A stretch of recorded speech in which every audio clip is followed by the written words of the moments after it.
제 모든 삶들을 다 내려놓고서 오직 말씀만 붙잡고 나아가는 귀한 시간으로 인도하여 주시옵소서. 주시는 말씀 가운데 우리의 삶을 녹여내어 그것이 하나 되어 오직 생명 되신 예수 그리스도를 닮아가는 예수 그리스도의 성품을 본받아 살아내는 그러한 자로 삼아 주시옵소서. 오늘 주시는 말씀 가운데서 또 다른 생명을 향하여 나아갈 수 있는 거룩한 결단 내리게 하여 주시옵고, 우리의 삶의 모든 영역에, 삶의 모든 부분에 오직 하나님의 말씀만이 살아 역사하시는 삶으로 인도하여 주시옵소서. 이 모든 말씀 우리 주 예수 그리스도의 이름 받들어 감사하며 기도 올려옵나이다. 아멘. 아멘. 오늘 이렇게 함께 하실 말씀은 여기서 그러면 가장 먼저 생각나는 것이 뭐가 생각이 나십니까? 인내. 맞습니다. 인내. 또 주권. 하나님의 주권. 다들 이렇게 잘 알고 계시는 우리 욥기서를 이제는 우리가 귀로 듣는 것이 아니라, 귀로만 듣는 욥기서의 말씀이 아니라 우리가 이 말씀을 정말 내 삶에서 바라보며, 정말 그 말씀을 내 삶 앞에서 바라보며, 오늘 이 시간이 지난 이후로는 바로 욥기서가 내 삶을 바라보는, 내 삶을 투영하는 그러한 거울로 삼으시기를 축원드립니다. 그리하여 욥기서가 우리에게 주고자 했던, 또 우리로 깨닫게 하셨던 것이 인내요, 그리고 하나님의 주권이고, 그 모든 것들이 정말 내 삶 속에 고스란히 녹아들어서 그것을 정말 말씀 가운데서 너무나 유명한 말씀 한 절 있지 않습니까? 점검같이 나오리라 말씀하셨지 않습니까? 그 정말 점검 같으신 우리 주 예수 그리스도를 드러내며 증거하며 그렇게 살아가는 우리의 삶이 되기를 축복하며 기도드립니다. 오늘 말씀은 제가 처음에는 욥기서 1장을 택하려고 하다가 그것은 좀 너무나 우리에게 1장 부분은 많이 알려져 있잖아요. 1장 부분은 너무나 많이 알려진, 그렇게 이제 하나님이 있는 곳에 그 사단이 찾아와 가지고, 그죠? 내용 잘 아시죠? 저보다 더 잘 아실 것 같은데, 사단이 찾아와 가지고 하나님이 이렇게 쭉 세상을 쭉 둘러보다가 이 하나님께서 그 사단에게 여기 뭐하러 왔뇨 이렇게 물었을 때 세상을 쭉 둘러보다가 왔다고 얘기하잖아요. 그러면서 그 욥에 대하여 사단이 말을 건네게 되죠. 그래서 우리는 첫 번째로 그 1장에서 보면은 하나님과 사단의 그런 대화를 우리가 볼 수가 있을 것이고, 그리고 이제 중간쯤 가면 30장 근처로 가게 되면은 누구의 대화를 우리가 맞이하게 됩니까? 욥의 친구들과 그런 대화. 그건 사실은 대화는 아니죠. 거기에서 우리가 하나 구분해야 되는 것이 있다면, 대화와 주장은 다를까요? 같을까요? 너무나 다른 것입니다. 우리는 가끔 살면서 서로 간에 이렇게 대화를 한다라고 생각하는 그런 착각을 많이 하는 경우가 너무나 많이 있습니다. 그 주장과 대화의 차이점은 무엇인 줄 알고 계십니까? 대화한다는 것과 주장하는 것의 차이점은 나를 드러내는 것과 상대방을 받아들이는 것에 그 차이점이 있습니다. 주장은 무엇을 하기 위한 것이냐면 나의 의도와 목적을 그 상대방에게 전달하는 것입니다. 그리하여 그것이 먹혀들었을 때는 서로 악수하며 그 관계가 어떻게 됩니까? 호전되지만, 그러나 그것이 상대방에게 전달되어진 것이 받아들이는 상대방이 그것을 동의하지 않거나 그렇게 함께 한 마음으로 되지 않았을 때는 뭐가 된다? 논쟁이 되고 싸움이 되는 것입니다. 그것은 누가 가장 좋아하느냐? 사단이 가장 좋아하는 것입니다. 사단은 어떤 자입니까? 분쟁을 일으키고 이간을 시키고 그리고 참소하는 자입니다. 참소한다는 것은 그 사람을 바로 다른 말로 하면은 그 사람에 대하여 우리가 요즘 우리 사회에서 많이 일어나고 있잖아요. 막 이렇게 뭐 탄핵한다, 뭐 한다, 뭐 여러 가지 많이 하잖아요. 그게 뭐예요? 저 사람은 잘못됐다는 거잖아요. 그거를 막 주장하잖아요. 그렇게 주장하면 이쪽 편에서는 뭐라고 또 얘기합니다. 또 이쪽 편에서는 이쪽 편대로 또 주장을 하는 거예요. 그렇게 되어버린, 그래서 이 욥과 친구들의 그것은 대화라고는 할 수가 없는, 서로가 어떻게 보면은 변론했다고 그러죠. 그 친구가 그 욥에 대하여 어떤 말을 하게 됩니까? 가장 핵심이 되는 것은 무엇입니까? 그 친구들은 단 네 자로, 우리가 잘 알고 있는 한자성어 있잖아요. 인가응보. 너가 죄를 지었기 때문에, 너가 죄를 인하여 너가 그렇게 고통을 받는 것이라고 모든 것을 다 아는 것처럼 욥에게 말하지 않습니까? 그런데 그 욥은 또 어떻게 합니까? 절대 안 받아들입니다.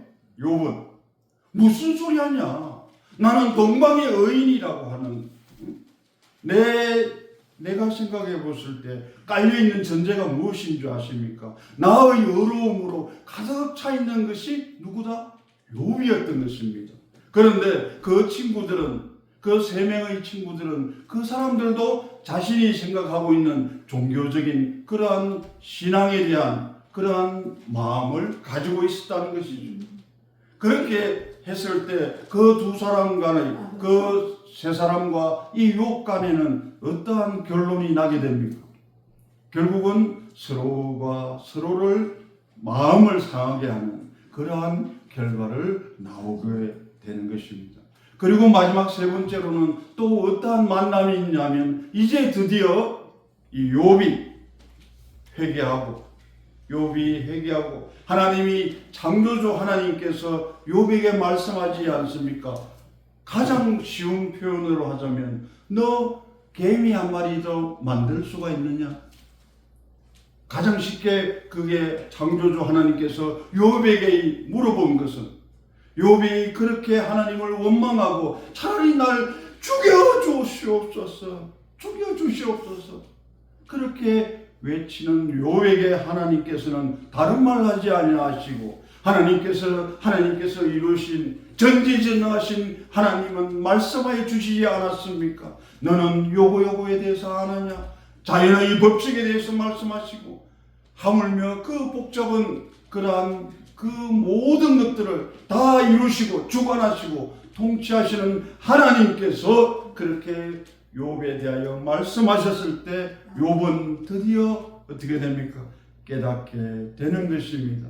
그리고는 정말 하나님과 대화할 수 있는, 하나님이 내 앞에 계심과 같은 그러한 면전에서 하나님의 말씀을 들었을 때 그 욥은 어떻게 됩니까? 욥은 눈이 열리고 귀가 열리고 마음이 열리고, 그리하여 그 욥은 어떻게 합니까? 결국은 먼지보다도 못하고 그 티끌보다 못한 자신을 인정하게 되고 깨닫게 되어서 그 전지전능하신 하나님을 깨닫고 이제 회개하며, 그 하나님께서 말씀하시는 것이 있지 않습니까? 그 친구들을 위하여 중보하라고 말씀하여 주시는 그 중보 기도를 하면서 나중에 그 고난 뒤에 감추어져 있었던, 고난 속에 숨겨져 있었던 하나님의 그 하야와 같은 축복을 어떻게 됩니까? 받아 누리며 살아가는 그러한 욥이 이 이야기의 결말이라고 할 수가 있겠습니다. 그 전체적으로 이렇게 말씀을 한번 쭉 둘러보았는데, 오늘 이 마지막 이 말씀에 대하여 42장 1절에서 6절의 이 말씀에 대하여 한번 자세하게 한번 살펴보도록 하겠습니다. 1절에 보시면은 욥이 여호와께 대답하여 이르되, 여기에서 이제 잘 아셔야 되는 것이 무엇이냐면 2절에 하나님께서 어떤 하나의 질문을 하거나 아니면 친구들이 어떤 질문을 하였을 때 욥은 어떤 식으로 대답하였냐면 오히려 자신의 의에 기하여서 자신의 의와 그리고 자신의 그런 생각이나 뜻을 오히려 그것을 주장하는 그러한 욥에 지나지 않았습니다만, 하나님의 말씀을 듣고 깨달은 바 이룬 그 욥은 어떻게 됐냐면 하나님께 대답하여 이르되, 이 말씀은 어떠한 것이냐면 드디어 이제는 욥이 무엇을 겸비하게 됩니까? 겸손함과 그리고 그 낮아짐에 대하여 그리고 그 하나님의 전지전능하심에 대하여 욥은 깨닫게 되었던 것입니다. 그리하여 이 욥은 드디어 하나님과 이제 마주할 수 있는, 마주 앉아서 대면하며 하나님의 말씀을 청종할 수 있는 그러한 상태에 있다는 것입니다. 그리고 욥이 뭐라고 말합니까? 주께서는 못하실 일이 없사오며 무슨 계획이든지 못 이루실 것이 없는 줄 어떻게 됩니까? 알았다고 말합니다. 이제 욥은 드디어 고백하는 것입니다. 여기에서 욥의 고백이 일어나는 것입니다. 전지전능하시고 공의로우시고 완전하신 하나님에 대하여 욥은 그 입술로 원망하였던 입술, 불평하였던 그 입술을 이제 하나님의 경외하는 마음으로 그렇게 하나님께 말씀드리게 되는 것입니다.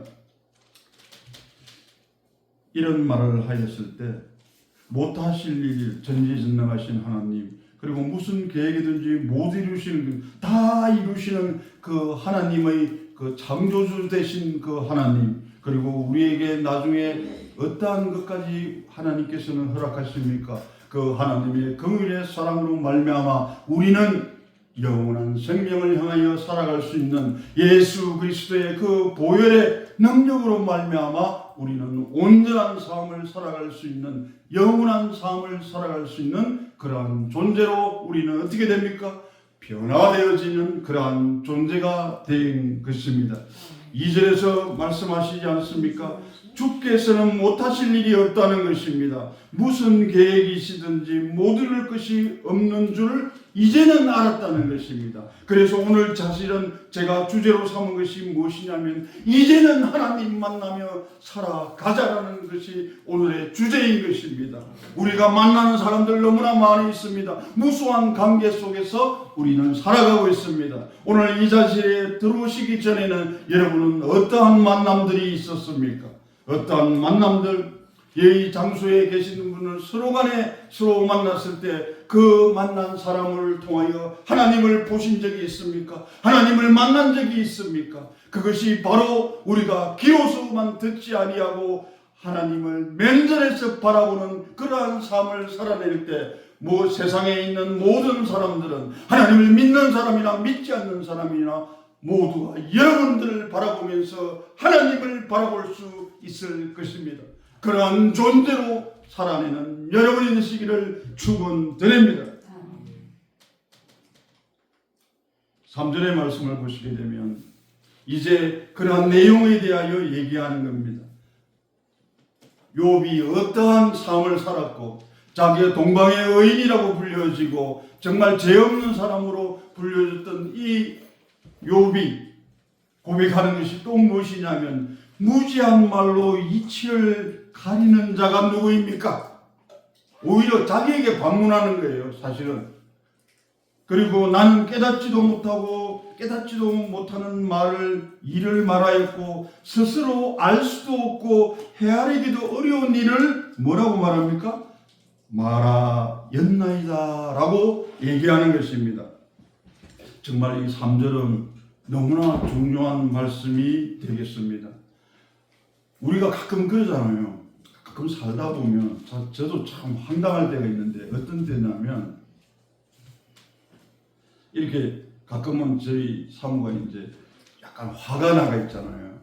이렇게 화가 나가 있고 이러면은 이제 제가 물어보거든요. 왜 그러는데? 왜 그러는데? 하고 제가 물어보잖아요. 그러면은 대답하기를 모르겠어요? 딱 그리고 예를 들어서 모르겠어요? 네?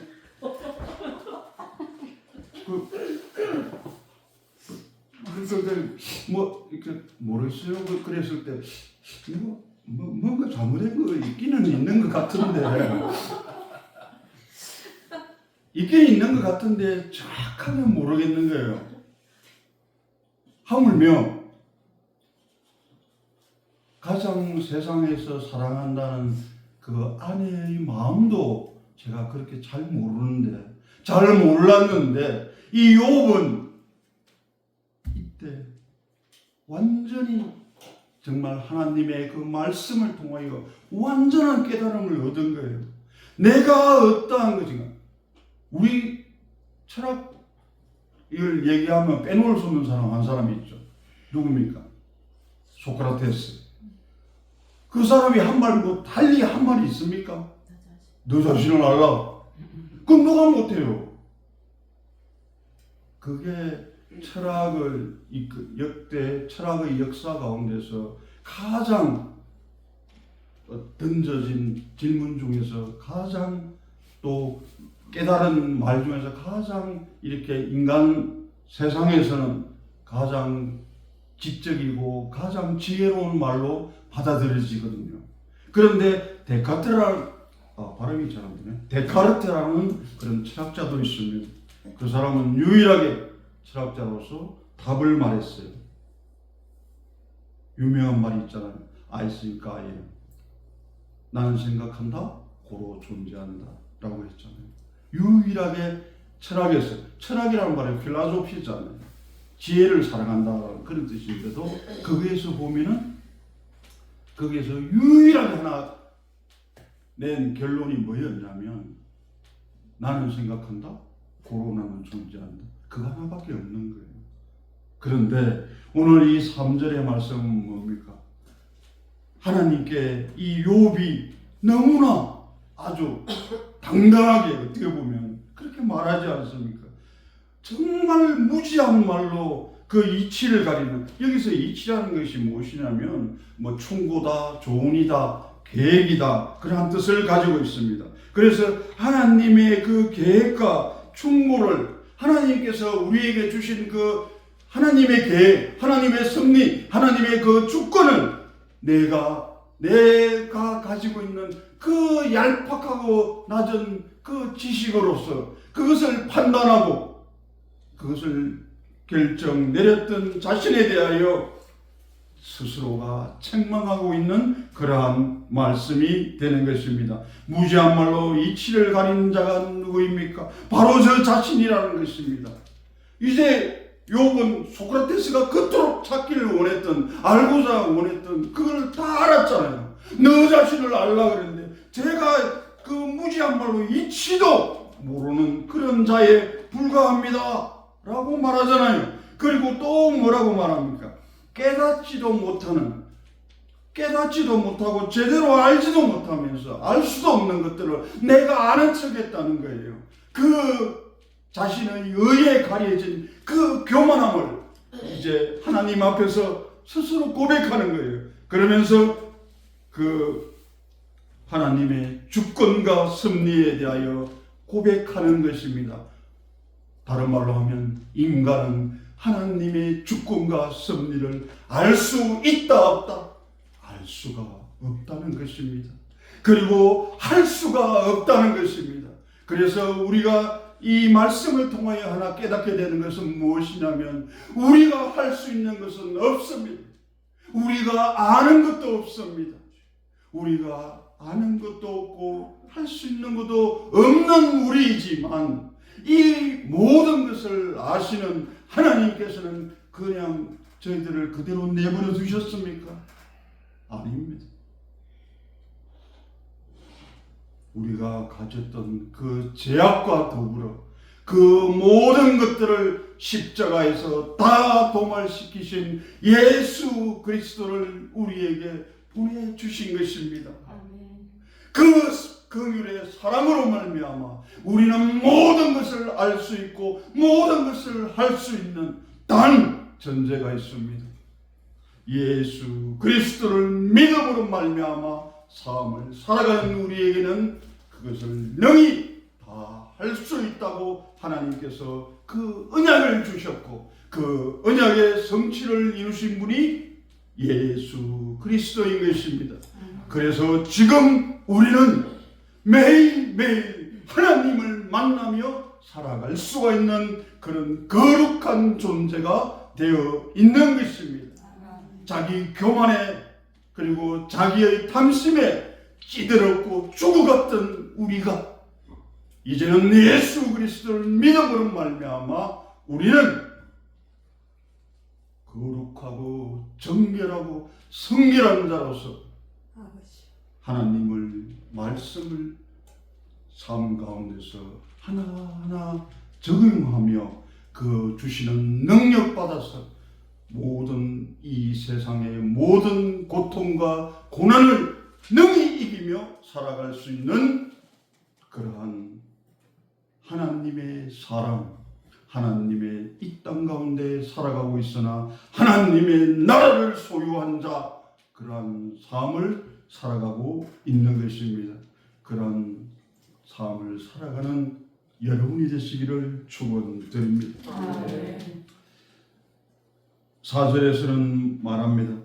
내가 말하겠사오니 주는 들으시고 내가 주께 묻겠사오니 주여 내게 알게 하옵소서. 이 4절의 말씀은 뭐냐면 처음에 욥은 자기 스스로 판단했어요. 그리고 내가 의인인데, 그래서 1장에서도 내용에도 보게 되면은 자신이 의인이라는 그것을 드러내는 행위를 많이 하지 않습니까? 예를 들어서 자식들이 어떤 잔치가 있고 이래도 저 자식들이 하나님을 떠나지 않고 하나님을 배반하지 않게끔 늘 기도하고 했던 사람이 바로 욥이었습니다. 그거 마찬가지로 그리고 스스로 판단했고 어렵다함을 항상 자신의 삶 앞에 깔아놓고 가는 사람이었어요. 나는 어려운 사람이라는 것. 내가 하는 모든 행동들은 내 자신의 의해서 올바르게 이렇게 나왔다는 것입니다. 그리하면서 욥은 어떻게 하나님께 어떻게 질문했습니까? 그런데 왜 기왓장을 가지고 내가 긁어야 될 만큼, 그리고 내 모든 가지고 있던 소유물들이 하루아침에 다 사라져 버리잖아요. 그렇게 사랑했던 자식들과 가족들 모두 다 사라지잖아요. 한순간에 다 사라지니까 왜 이러한 고통이 나에게 왔느냐는 거예요. 그걸 도대체가 모르겠다는 겁니다. 여러분도 여러분이 알 수 있는 고통이 있습니까? 지금 살아가면서. 얼마 전에는 우리 이 가운데서도 또 뜻하지 않은, 우리가 알 수 없는 그런 일들이 일어났습니다. 우리는 그 일들만 바라볼 것이 아니라 그 일들 속에 감춰져 있는 하나님의 그 보물을 우리는 발견할 수 있는 눈을 가져야 되는 것이고, 그리고 그 마음을 가져야 되는 것입니다.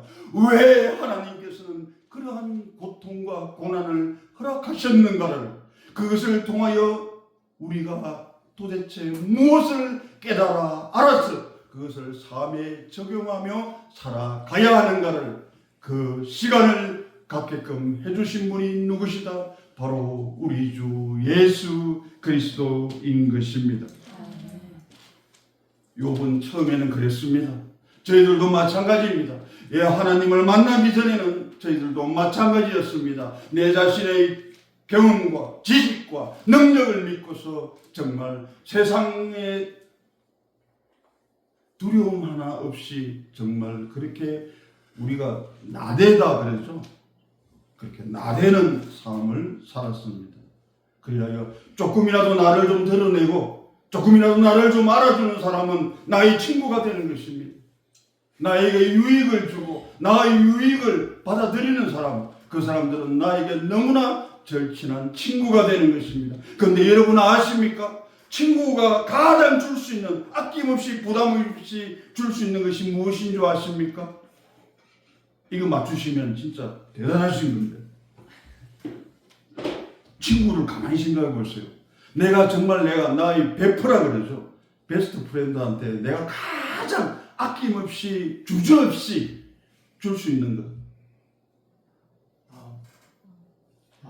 마음 좋습니다. 틀렸네요. 충고입니다. 정반대. 충고. 친구 좋아하잖아. 욥의 친구 세 사람이 욥에게 하였던 그것입니다. 그런데 욥은 이제는 어떻게 변화왔냐? 어떻게 변화왔냐면은 그런 자신이 가졌던 욕구나 그러한 자신이 가졌던 행동하였던 그 동기에서 벗어나서 이제는 어떻게 됐습니까? 하나님의 그 말씀에 그대로 자신의 삶으로 반응하며 나아가는 그러한 사람으로 바뀌어졌다는 것입니다. 그리고 그리하여 그 결정판이라고 할 수가 있겠습니다. 그리하여 욥은 이렇게 말합니다. 내가 주께 대하여 귀로 듣기만 하였사오나 이제는 눈으로 주를 배움나이다. 아멘. 지금 이 시간 하나님의 말씀을 우리는 들었습니다. 하나님께서 우리에게 주신 1절과 4절에서 우리에게 말씀 주셨습니다. 그 말씀을 이제 우리가 들었습니다. 듣기만 하였습니다. 그것은 무엇을 말하냐면 불완전한 것을 말합니다. 듣기만 하였다는 것은 자신의 정말 바라보아야 되는 것, 실상을 바라보지 못했다는 것입니다. 실상을 바라볼 수 있는 그런 눈이, 귀가, 마음이 열리지 않았다는 것입니다. 그러나 이제는 뭐라고 고백합니까? 주를 배움나이다 말하지 않습니까? 이제는 우리가 실상과 허상에 대하여 얘기하였을 때 이제는 제대로 하나님이신 예수 그리스도를 우리 눈앞에서 우리는 바라볼 수가 있는 것입니다. 그것이 바로 실상인 것입니다. 그래야 그러한 이 욥의 이 고백이 바로 여러분의 삶의 고백이 되었을 줄 믿습니다. 아멘. 아멘. 이제 우리는 하나님과 우리 주 예수 그리스도와 함께 동행하며 그분의 성품을 닮아가며 그리고 세상 모든 사람들과의 관계나 만남을 통하여 우리는 어떠한 삶을 살아가야 될 것인가는 이제 여러분의 마음 가운데 잘 심겨졌을 것입니다. 이제 그 마음이 심겨진 그 마음이 그 씨앗이 생명의 씨앗이 그리고 사랑의 씨앗이 말씀의 씨앗이 지금 이 순간부터 여러분의 마음속에 자리하여 그리고 뿌리가 내리고 줄기가 올라오고 꽃이 피어나고 열매가 맺어지고 또 다른 생명을 향하여 여러분은 나아가게 될 것입니다. 그것이 오늘 말씀을 통하여 하나님께서 여러분의 마음을 두드리고 있는 것입니다. 문 밖에 서서 여러분의 마음을 두드리고 있는 것입니다. 그러면 여러분은 이제 마음의 빗장을 열고 하나님을 만나십시오. 하나님을 만난 자의 삶을 살아가게 되는 오늘이 되기를 축원드립니다. 그래서 6절에서는 드디어 이제 내가 스스로 거두드린다는 것입니다. 내가 지은 모든 그러한 잘못된 부분들을 내 스스로 거두어드리고 티끌과 재 가운데서 여러분 함께 봉독해 볼까요? 회개하나이다. 회개하나이다. 이 회개함을 통하여 내가 정말 이제 그런 티끌과 재 거두어드린다는 것은 어떤 내용이냐면은 어떤 뜻을 가지고 있냐면 거부한다 또는 싫어한다, 뉘우친다 그러한 뜻을 가지고 있습니다. 티끌은 먼지나 흙을 우리의 본질은 무엇입니까? 먼지나 흙이잖아요. 우리의 본질은 먼지나 흙인데 그 코에다가 생기를 불어 주셔서 우리가 생명이 된 자라 그렇게 하였지만 우리는 또 죄를 죄가 우리 가운데 들어옴으로 인해서 우리는 죄 많은 인생이라 그러죠. 죄 많은 인생에서 그걸 구원하여 주신 우리 주 예수 그리스도가 이 땅에 오셔서 십자가에 죽으시고 부활하셔서 이제 곧 지금 우리 사순절 기간이지 않습니까? 이제 고난주간이 지나고 나면 부활절이 될 것입니다. 이제 그와 마찬가지로 우리가 회개하였다는 것은 어떤 말씀을 드리는 것이냐면 다시금 우리는 죽음 가운데서 이제 빠져나온 것입니다. 그 수렁 가운데서 하나님의 강한 오른손으로 우리를 건져 올리신 것입니다. 이제 그 건져 올리신 하나님을 찬양하며 경배하며 기도하며 그리고 우리는 생명을 향하여 끊임없는 그 질주를 하며 나아가야 될 것입니다. 그것이 하나님께서 우리를 지으시고 보내시고 부르신 합당한 이유인 것입니다. 그 이유에 걸맞는 그러한 정말 복되고 복된 삶을 살아내는 여러분이 되시기를 축원드립니다. 기도하겠습니다. 사랑과 은혜가 풍성하신 하나님 아버지 너무나 감사드리옵나이다. 오늘 하나님 아버지의 말씀을 통하여서 우리에게 지혜 주시고 능력 주시옵소서. 이 말씀이 우리의 삶의 고백이 되게 하여 주시옵고 우리를 통하여 모든 사람들이 하나님을 만나고 하나님의 사랑과 은혜 가운데 늘 거할 수 있는 그러한 삶을 살아갈 수 있게 하나님 아버지여 허락하여 주시옵소서. 하나님 아버지여 우리가 내뱉는 말 한마디, 우리가 내딛는 걸음 한 걸음, 우리가 내미는 손, 이 모든 것들을 하나님 아버지여 주관하여 주셨고 통치하여 주셔서 모든 하나님의 나라, 하나님의 사랑, 하나님의 은혜를 전하며 나누며 살아갈 수 있는 그런 자로 삼아 주시옵소서. 이 모든 말씀 우리를 구속하여 주셨고 끝까지 사랑하여 주신 존귀하고 거룩하신 예수님의 이름으로 감사하며 기도 올려옵나이다. 아멘. 아멘. 주기도문으로 예배를 마치고 또 함께 기도하는 시간을 가지도록 하겠습니다.